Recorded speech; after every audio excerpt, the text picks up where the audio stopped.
Hi hello friends, ಎಲ್ಲರಿಗೂ ನಮಸ್ಕಾರ. Welcome to my channel. 3 ದಿನ ಆಯಿತು ಯಾವುದೇ ವೀಡಿಯೋಸ್ನ ಅಪ್ಲೋಡ್ ಮಾಡೋಕ್ಕಾಗಲಿಲ್ಲ. ಯಾಕಂದರೆ ಹಬ್ಬ ಇದ್ದ ಕಾರಣ ಮನೆಯಲ್ಲೇ ಸ್ವಲ್ಪ ಕೆಲಸ ಜಾಸ್ತಿ ಇತ್ತು. ಹಂಗಾಗಿ ವೀಡಿಯೋಸ್ ಮಾಡಿಕೊಂಡು ಎಡಿಟ್ ಮಾಡಿ ಅಪ್ಲೋಡ್ ಮಾಡೋಕ್ಕೆ ಸ್ವಲ್ಪ ಕಷ್ಟ ಆಯಿತು ಮಗು ಇರೋದ್ರಿಂದ. ಹಂಗಾಗಿ ವೀಡಿಯೋಸ್ ಮಾಡೋದು ಬೇಡ ಅಂತೇಳ್ಬಿಟ್ಟು 3 ದಿನ ಸ್ಟಾಪ್ ಮಾಡಿದ್ದೆ. ಇವತ್ತು ಸ್ಟಾರ್ಟ್ ಮಾಡಿದ್ನಿ ಮಾಡೋಣ ಅಂತೇಳ್ಬಿಟ್ಟು. ಇವತ್ತು ಫುಲ್ ಡೇ ಡಯೆಟ್ನ ತೋರಿಸ್ಬೇಕಂತ ಹೇಳ್ಬಿಟ್ಟು ಬೆಳಿಗ್ಗೆ 6:30ಗೆ ಸ್ಟಾರ್ಟ್ ಮಾಡಿದ್ನಿ. ಆದರೆ ಇವತ್ತು ಮಾಡೋಕ್ಕೆ ಆಗಲಿಲ್ಲ ಡಯೆಟು ಅಂತೇಳ್ಬಿಟ್ಟು. ಯಾಕಂದರೆ ಇವತ್ತು ನನ್ನ ಫ್ರೆಂಡ್ ಮನೆಗೆ ಬಂದಿದ್ಲು. ಹಂಗಾಗಿ ಇವತ್ತು ಡಯೆಟ್ ಮಾಡೋಕ್ಕಾಗಿಲ್ಲ. ಇವತ್ತು ನನ್ನ ಡೇ ಬಂದುಬಿಟ್ಟು ಬಿಸಿ ನೀರು ಹಾಗೆ ಕರಿಬೇವಿನ ಸೊಪ್ಪಿಂದ ಸ್ಟಾರ್ಟ್ ಆಗ್ತಾಯಿದೆ. ಕರಿಬೇವಿನ ಸೊಪ್ಪು ತಿನ್ನೋದ್ರಿಂದ ತುಂಬಾ ಹೆಲ್ತ್ ಬೆನಿಫಿಟ್ ಇದೆ. ಹಾಗೆ ನಮಗೆ ವೆಯ್ಟ್ ಲಾಸ್ ಮಾಡೋದಕ್ಕೆ ತುಂಬ ಹೆಲ್ಪ್ ಮಾಡುತ್ತೆ. ಕರಿಬೇವಿನ ಸೊಪ್ಪು ನಾವು ಚಟ್ನಿ ಪುಡಿ ರೂಪದಲ್ಲಾದರೂ ಬಳಸ್ಬೋದು. ಆದರೆ ಹಸಿ ಕರಿಬೇವಿನ ಸೊಪ್ಪು ಫ್ರೆಶ್ ಆಗಿ ತಿನ್ನೋದ್ರಿಂದ ನಮಗೆ ವೆಯ್ಟ್ ಲಾಸ್ ಮಾಡೋದಕ್ಕೆ ತುಂಬಾ ಹೆಲ್ಪ್ ಮಾಡುತ್ತೆ. ಕರಿಬೇವಿನ ಸೊಪ್ಪು ನಾನು ಇಲ್ಲಿ ಒಂದು ಕಡ್ಡಿ ಫುಲ್ ತಿಂದುಬಿಟ್ಟು ಈಗ ಬಿಸಿ ನೀರು ಕುಡಿತಾಯಿದ್ನಿ. ಕರಿಬೇವಿನ ಸೊಪ್ಪು ಎಲೆನ ಒಂದು 5-6 ಎಲೆ ತಿಂದು ಸಾಕಾಗುತ್ತೆ ಖಾಲಿ ಹೊಟ್ಟೆಯಲ್ಲಿ. ಆದರೆ ಇವತ್ತು ನಾನು ಒಂದು ಕಡ್ಡಿ ಫುಲ್ ತೊಗೊಂಡಿದ್ದೀನಿ. ಫ್ರೆಶ್ ಆಗಿತ್ತು, ಊರಿಂದ ತಂದಿರೋದು. ಹಂಗಾಗಿ ನಾನು ಒಂದು ಕಡ್ಡಿ ಫುಲ್ ತೊಗೊಂಡು ಚೆನ್ನಾಗಿ ಅಗ್ದು ನುಂಗಬೇಕು. ಸ್ಟಾರ್ಟಿಂಗಲ್ಲಿ ಸ್ವಲ್ಪ ಕಹಿ ಅನಿಸುತ್ತೆ, ಅದಾದಮೇಲೆ ಸರಿ ಹೋಗುತ್ತೆ. ಈಗ ನಾನು ಅರ್ಧ ಲೀಟ್ರ್ ಬಿಸಿ ನೀರನ್ನ ಸಿಪ್ ಮಾಡಿಕೊಂಡು ಕುಡಿತಾಯಿದ್ನಿ. ಕರಿಬೇವಿನ ಸೊಪ್ಪು ತಿಂದು ಅದಾದ ನಂತರ ಬಿಸಿನೀರು ಕುಡ್ದಾದ್ಮೇಲೆ ಒಂದು ಸ್ವಲ್ಪ ಹೊತ್ತಾದರೂ ನಾವು ಏನೂ ತೊಗೊಳಕ್ಕೆ ಹೋಗ್ಬಾರ್ದು. ಅಂದರೆ ಕಾಫಿ ಟೀ ಆ ಥರ ಏನೂ ತೊಗೋಬಾರ್ದು. ಒಂದು ಅರ್ಧ ಗಂಟೆ ಗ್ಯಾಪ್ ಇಡಬೇಕು. ಅಷ್ಟರಲ್ಲಿ ನಾನು ಸ್ವಲ್ಪ ಇವತ್ತು ಕೆಲಸ ಜಾಸ್ತಿನೇ ಇತ್ತು. ಹಬ್ಬ ಹತ್ರಕ್ಕೆ ಬಂದಂಗೆಲ್ಲ ಮನೆ ಕೆಲಸ ಜಾಸ್ತಿನೇ ಅಂತಲೇ ಹೇಳ್ಬೋದು. ರಾಗಿ ಹಿಟ್ಟಿನ ಡಬ್ಬ ಮತ್ತು ಅಕ್ಕಿ ಡಬ್ಬ ಖಾಲಿಯಾಗಿತ್ತು. ಹಂಗಾಗಿ ರಾಗಿ ಹಾಕಿಸ್ಕೊಬಂದೆ ನೆನ್ನೆ ಸಂಜೆ. ಅದನ್ನ ಜರಡಿ ಹಿಡ್ದು ತುಂಬಿಡೋಣ ಅಂತೇಳ್ಬಿಟ್ಟು ಬಾಕ್ಸ್ನ ತೊಳಿತಾ ಇದ್ದೀನಿ. ಇಲ್ಲಿ ಪ್ರತೀಕಂತೂ ಅವ್ನಿಗೆ ಹಬ್ಬ. ಹೊರಗಡೆ ಬಂದರೆ ನಾನು ಬಾಕ್ಸ್ ಎಲ್ಲ ತೊಳೆದು ಅದನ್ನೆಲ್ಲ ಒರೆಸಿ ಒಣಗಿಸಿ ಈಗ ರಾಗಿ ಹಿಟ್ಟು ಜಡಿ ಹಿಡಿತಾ ಇದ್ದೀನಿ. ಇನ್ನೂ 2 ದಿನಕ್ಕೆ ಆಗೋ ಅಷ್ಟಿತ್ತು ರಾಗಿ ಹಿಟ್ಟು. ಆದರೆ ನಾನು ಮುಂಚೆನೇ ರೆಡಿ ಮಾಡ್ಕೊಳ್ತಾ ಇದ್ದೀನಿ. ಯಾಕಂದರೆ ಅದೇ ನಾವು ಖಾಲಿಯಾಗಿದ್ದ ಟೈಮ್ಗೆ ನಮಗೆ ಟೈಮ್ ಇರುತ್ತೋ ಇಲ್ಲ ಹಾಕ್ಸಕ್ಕಂತ ಹೇಳ್ಬಿಟ್ಟು. ಮತ್ತು ನಾವು ಮನೆಯಲ್ಲಿ ರಾಗಿ ಹಿಟ್ಟಾಗಲಿ ಅಕ್ಕಿ ಆಗಲಿ ಖಾಲಿ ಆಯಿತು ಅಂತ ಅನ್ನಬಾರ್ದು. ಅದೊಂಥರ ದರಿದ್ರ ಇದ್ದಂಗೆ. ಹಂಗಾಗಿ ನಾನು ಇನ್ನೂ 2 ದಿನ ಇದ್ದಂಗೆ ರೆಡಿ ಮಾಡಿ ಇಟ್ಕೊಳ್ತೀನಿ, ಅಕ್ಕಿ ಆಗಲಿ ರಾಗಿ ಆಗಲಿ. ಈಗ ಜರಡಿ ಎಲ್ಲ ಹಿಡ್ದಾದ್ಮೇಲೆ ನಾವು ಜರಡಿ ಹಿಡಿದ ತಕ್ಷಣ ಹಂಗೆ ಇಡಬಾರ್ದು. ಹಿಟ್ಟು ಚೆನ್ನಾಗಿ ಅಮುಕಬೇಕು. ನಮ್ಮ ಅಂಗೈಯಲ್ಲಿ ಚೆನ್ನಾಗಿ ಪ್ರೆಸ್ ಮಾಡಬೇಕು.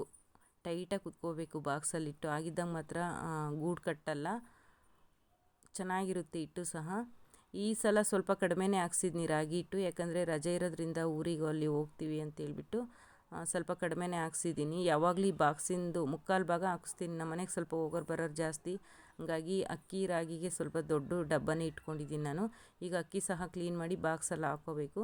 ಈಗ ಹಿಟ್ಟು ಜರಡಿ ಹಿಡ್ದಾದ್ಮೇಲೆ ಒಂದು ಬಟ್ಟೆಯಲ್ಲಿ ಕ್ಲೀನಾಗೆಲ್ಲ ಒರೆಸ್ಬಿಟ್ಟು ಎತ್ತಿಡ್ತೀನಿ. ನಾನು ಮಾತ್ರ ರಾಗಿ ಹಿಟ್ಟು ಮಾತ್ರ ಯಾವತ್ತೂ ಅಂಗಡಿಯಿಂದ ತಂದು ನಾನು ಮುದ್ದೆ ಮಾಡಿಲ್ಲ.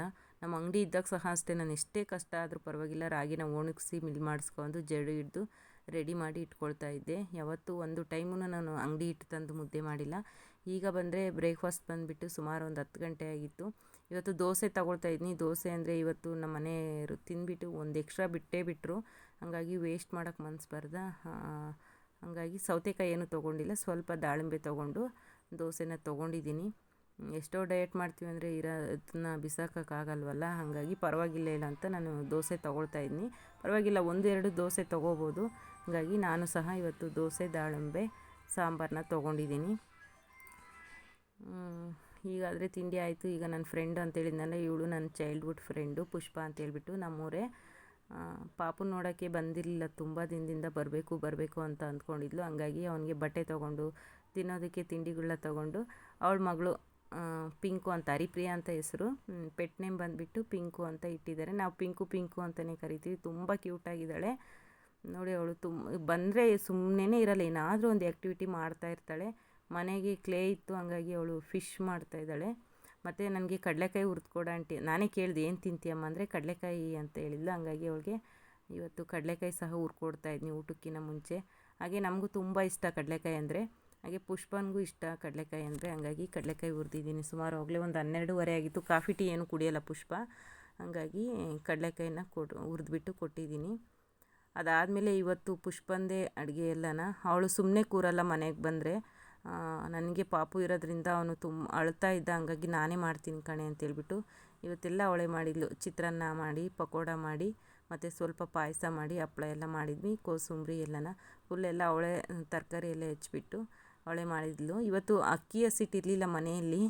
ನಾವು ಸ್ವಲ್ಪ ಅಕ್ಕಿನೇ ಮಿಕ್ಸಿಗೆ ಹಾಕ್ಬಿಟ್ಟು ಅದನ್ನೇ ಜರಡಿ ಇಟ್ಕೊಂಡು ಪಕೋಡಕ್ಕೆ ಹಾಕಿದ್ವಿ. ಅಕ್ಕಿ ಹಿಟ್ಟು ಹಾಕಿದರೆ ಸ್ವಲ್ಪ ಚೆನ್ನಾಗಿರುತ್ತೆ ಟೇಸ್ಟ್ ಅಂತೇಳ್ಬಿಟ್ಟು. ಈಗ ಚಿತ್ರಾನ್ನ ಗೊಜ್ಜಾದರೆ ಸಖತ್ತಾಗಿ ಮಾಡಿದ್ಲು, ನಿಂಬೆಹಣ್ಣಿನ ಚಿತ್ರಾನ್ನ. ಇವಳು ಅಡುಗೆ ಅಂತೂ ತುಂಬ ಟೇಸ್ಟಿಯಾಗಿ ಮಾಡ್ತಾಳೆ, ಎಲ್ಲ ಥರದ್ದು ವೆರೈಟಿ ಅಡುಗೆಗಳು ಮಾಡ್ತಾಳೆ, ತುಂಬ ಟೇಸ್ಟಿಯಾಗಿ ಮಾಡ್ತಾಳೆ. ಹಂಗಾಗಿ ನಮ್ಮ ಮನೆಯಲ್ಲಿ ಒಂದು 3-4 ಟೈಮ್ ಬಂದಿದ್ದಾಳೆ. ಯಾವಾಗ ಬಂದರೂ ಸುಮ್ಮನೆ ಕೂತ್ಕೊಳ್ಳಲ್ಲ ಅವಳು, ಏನಾದರೂ ಒಂದು ಮಾಡ್ತಾನೆ ಇರ್ತಾಳೆ. ಅದರಲ್ಲಿ ಅಡುಗೆ ಅಂದರೆ ಅವಳಿಗೆ ತುಂಬ ಇಷ್ಟಪಟ್ಟು ಮಾಡ್ತಾಳೆ.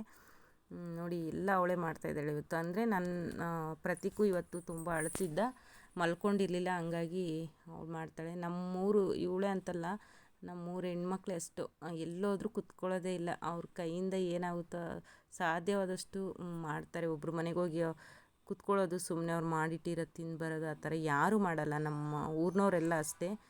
ಇವಳು ಸಹ ಅಷ್ಟೇ, ಏನೇನು ಇವತ್ತು ನನಗೆ ಬಿಟ್ಟಿಲ್ಲ ಮಾಡೋದಕ್ಕೆ. ಪಾಪ ಎಲ್ಲ ಮಾಡಿದ್ಲು. ತುಂಬ ಖುಷಿ ಆಯಿತು ಅವಳು ಬಂದಿದ್ದು. ನೋಡಿ ಅಡುಗೆ ಆದರೆ ರೆಡಿಯಾಗಿದೆ. ಶಾವಿಗೆ ಪಾಯಸ, ನಿಂಬೆಹಣ್ಣಿನ ಚಿತ್ರಾನ್ನ, ಹಪ್ಪಳ. ಕೋಸಂಬರಿ ಮಾತ್ರ ಊಟದ ಜೊತೆ ತಿನ್ನಲಿಲ್ಲ, ಊಟ ಆದಮೇಲೆ ತಿನ್ನೋಣ ಅಂತೇಳ್ಬಿಟ್ಟು ನಾವು ಇನ್ನೂ ರೆಡಿ ಮಾಡಿರಲಿಲ್ಲ. ಈಗಾದರೆ ಊಟಕ್ಕೆ ಕೂತ್ಕೊಂಡಿದ್ವಿ. ಪುಷ್ಪ ಆದರೆ ರೈಸ್ ಐಟಮ್ ತುಂಬ ಕಡಿಮೆ ತಿನ್ನೋದು. ಬೆಳಗ್ಗೆ ಟೈಮ್ ಆದರೆ ಅವಳು ಮುಟ್ಟೋದೇ ಇಲ್ಲ. ಬೆಳಗ್ಗೆ ಟೈಮ್ ಅವಳು ಏನಿದ್ರು ragi dosa, millets dosa, fruits, vegetable ಇದೇ ಥರ ತಿಂತಾಳೆ. ಬೆಳಗ್ಗೆ ಟೈಮ್ ಅವಳು ತಿಂಡಿನೇ ತಿನ್ನಲ್ಲ. ಇವತ್ತು ಚಿತ್ರಾನ್ನ ಮಾಡಿದ ಉದ್ದೇಶನೇ ಅವಳ ಮಗಳಿಗೋಸ್ಕರ.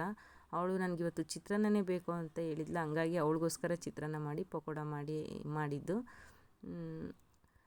ಸಿಂಪಲಾಗಿ ಮಾಡಿದ್ವಿ. ಅವಳು ಡಯಟ್ ಅಂದರೆ ಡಯಟ್ ಅಂತಲ್ಲ, ಅವಳು ಮುಂಚೆಯಿಂದನೂ ಅವಳು ರೈಸ್ ಐಟಮ್ ಕಡಿಮೆ, ಮತ್ತು ಬೇರೆ ಅವಳು ನಾನ್ ವೆಜ್ ಏನೂ ತಿನ್ನಲ್ಲ. ಹಂಗಾಗಿ ಸಿಂಪಲಾಗಿ ಈ ಥರ ಮಾಡಿದ್ವಿ. ನನ್ನ ಮಗ ಅಂತೂ ಫುಲ್ಲು ಖುಷಿ ಆಗ್ತಾಯಿದೆ ಇವತ್ತು ನನಗೆ. ಅವ್ನು ಯಾರ ಹತ್ರನೂ ಹೋಗ್ತಾ ಇಲ್ಲಲ್ಲ, ಇದೇ ಫಸ್ಟ್ ಟೈಮ್ ಪುಷ್ಪ ಹತ್ರ ಹೋಗಿರೋದು. ತುಂಬ ಚೆನ್ನಾಗಿ ಅವಳ ಹತ್ರ ಆಟ ಆಡ್ತಿದ್ದ, ಮತ್ತು ಅವಳು ತೊಡೆ ಮೇಲೆ ಹೋಗಿ ಕೂತ್ಕೊಳ್ತಾ ಇದ್ದ. ತುಂಬ ಖುಷಿ ಆಗ್ತಾಯಿತ್ತು. ಊಟ ಎಲ್ಲ ಆಗಿ ಒಂದು 2 hours ಆದಮೇಲೆ ಕೋಸಂಬರಿನ ಮಾಡಿದ್ದೆ. ಅವಳು ಹೊರಡ್ತಾ ಇದ್ಲು.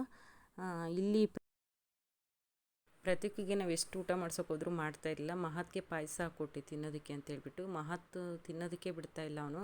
ನನಗೆ ತಿನ್ನಿಸು ಅಂತೇಳ್ಬಿಟ್ಟು ನಗಾಡ್ತಾ ಇದ್ದಾನೆ. ಮಹತ್ತು ನನಗೆ ತಿನ್ನೋದಕ್ಕೆ ಬಿಡ್ತಾಯಿಲ್ಲ, ಹೋಗೋ ನೀನು ಅಂತೇಳ್ಬಿಟ್ಟು ಅವನು ಇದು ಮಾಡ್ತಾನೆ. ಪಾಪ ಅವನು ಸ್ಕೂಲಿಂದ ಬಂದಿದ್ದಾನೆ, ತಿನ್ನಬೇಕು ಅಂತ ಕೂತ್ಕೊಂಡ್ರೆ ಪ್ರತೀಕ್ ಬಿಡ್ತಾಯಿಲ್ಲ ನೋಡಿ. ಅದಕ್ಕೆ ಅವನು ಹೆಂಗೋ ತಿಂತಾಯಿದ್ದಾನೆ, ತಿನ್ನಿಸು ಅಂತ ನಾವು ಹೇಳ್ತಾಯಿದ್ವಿ ಮಹತ್ಗೆ. ಪ್ರತೀಕಿಗೆ ಸ್ವೀಟ್ ಅಂದರೆ ತುಂಬ ಇಷ್ಟ, ತುಂಬ ಇಷ್ಟಪಟ್ಟು ತಿಂತಾನೆ. ಆದರೆ ಇವತ್ತು ನಮ್ಮ ಹತ್ರ ತಿನ್ನಲೇ ಇಲ್ಲ, ಅವನು ಅವ್ರ ಅಣ್ಣನ ಹತ್ರನೇ ತಿಂತಾಯಿದ್ದಾನೆ. ನೋಡಿ ಎಷ್ಟು ಚೆನ್ನಾಗಿ ತಿಂತಾಯಿದ್ದಾನೆ. ಇವತ್ತಂತೂ ಡಯಟ್ ಮಾಡೋಕ್ಕಾಗಲೇ ಇಲ್ಲ, ಯಾಕಂದರೆ ನನ್ನ ಫ್ರೆಂಡ್ ಬಂದಿರೋದ್ರಿಂದ. ಅವಳು ತುಂಬ ಕಡಿಮೆ ಬರೋದು, ನಮಗೆ ನಿಯರೇ ಇರೋದವಳು. ಆದರೆ 1-2 ವರ್ಷ ಆಗಿತ್ತು ಬಂದು. ಪ್ರತಿ ಹುಟ್ಟಿದಾಗಿಂದ ಅವಳು ಬರಬೇಕು ಅಂದ್ಕೊಂಡ್ಳು, ಬರೋಕ್ಕಾಗಲಿಲ್ಲ. ಹಾಗಾಗಿ ಅವಳು ಬಂದಿರೋ ಖುಷಿಯಲ್ಲಿ ಸ್ವಲ್ಪ ಆಯಿಲ್ ಐಟಮು ತಿಂದ್ವಿ. ಜಾಸ್ತಿ ಏನು ತಿನ್ನೋಕೆ ಹೋಗಲಿಲ್ಲ, ಲೈಟಾಗಿ ಮಧ್ಯಾಹ್ನ ತಿಂದ್ವಿ, ಮತ್ತು ನೈಟ್ ಏನು ನಾನು ತಿಂದಿಲ್ಲ. ಪುಷ್ಪ ತಮ್ಮ ವಿನೋದ್ ಅಂತೇಳ್ಬಿಟ್ಟು ಸಾಫ್ಟ್ವೇರ್ ಇಂಜಿನಿಯರು. ನಮ್ಮ ಮನೆ ನಿಯರೇ ಸ್ವಲ್ಪ ಇರೋದು, ಒಂದು 6 ಕಿಲೋಮೀಟ್ರ್ ಆಗುತ್ತೆ. ಡ್ಯೂಟಿ ಮುಗಿಸ್ಕೊಂಡು ಹಿಂಗೆ ಕರ್ಕೊಂಡು ಹೋಗೋಣ ಅಂತೇಳ್ಬಿಟ್ಟು ಬಂದ. ಆದರೆ ಊಟ ಏನೂ ಮಾಡಲಿಲ್ಲ, ಸಂಜೆ ಆಗಿರೋದ್ರಿಂದ. ಬೇಡ, ಕಂಪ್ನಿಯಲ್ಲೇ ನಮಗೆ ಸ್ನ್ಯಾಕ್ಸು, ಕಾಫಿ, ಟೀ ಎಲ್ಲ ಕೊಡ್ತಾರೆ, ನಾನು ಅಲ್ಲೇ ತಿನ್ಕೊಬಂದಿದ್ದೀನಿ, ಬೇಡಕ್ಕ ಅಂತ ಹೇಳ್ದೆ. ಒಂದೇ ಒಂದು ಪಕೋಡ ತಿಂದ್ಬಿಟ್ಟು ಈಗ ಸಂಜೆ ಹೊರಟ್ರು. ತುಂಬ ಖುಷಿಯಾಯಿತು, ಯಾಕಂದರೆ ನಮ್ಮ ಚೈಲ್ಡ್ಹುಡ್ ಫ್ರೆಂಡು ಮತ್ತು ನಮ್ಮ ಊರಿನವರಲ್ಲ, ತುಂಬ ಖುಷಿ ಆಗುತ್ತೆ. ಕಣ್ಣಲ್ಲಿ ನೀರೇ ಬಂತು ನನಗಂದರೆ. ಹೋದರು, ಬೇಜಾರಾಯಿತು. ಅವ್ರು ಹೋದ್ಮೇಲೆ ನನಗೆ ವೀಡಿಯೋ ಮಾಡೋದಕ್ಕೆ ಮನಸ್ಸೇ ಬರಲಿಲ್ಲ. ಹಂಗಾಗಿ ಇದೊಂದು ಹಳೇದು ಕ್ಲಿಪ್ಪಿಂಗ್ ಇತ್ತು, ಅಂದರೆ ಒಂದು ದಿನಕ್ಕೆ ಮುಂಚೆದು, ಅದನ್ನೇ ಆ್ಯಡ್ ಮಾಡ್ತಾಯಿದ್ದೀನಿ. ವೀಡಿಯೋ ಎಂಡ್ ಮಾಡಬೇಕಲ್ಲ, ಹಂಗಾಗಿ ಇದಾಗಿತ್ತು ಫ್ರೆಂಡ್ಸ್ ಇವತ್ತಿನ ವೀಡಿಯೋ. ಈ ವಿಡಿಯೋ ನಿಮಗೆ ಇಷ್ಟ ಆದರೆ ಪ್ಲೀಸ್ ಚಾನಲ್ ಸಬ್ಸ್ಕ್ರೈಬ್ ಮಾಡಿಕೊಂಡು ವೀಡಿಯೋ ನೋಡಿ ಅಂತ ಹೇಳ್ತಾ ಇವತ್ತಿನ ವೀಡಿಯೋ ಮುಗಿಸ್ತಾ ಇದ್ದೀನಿ. Thank you for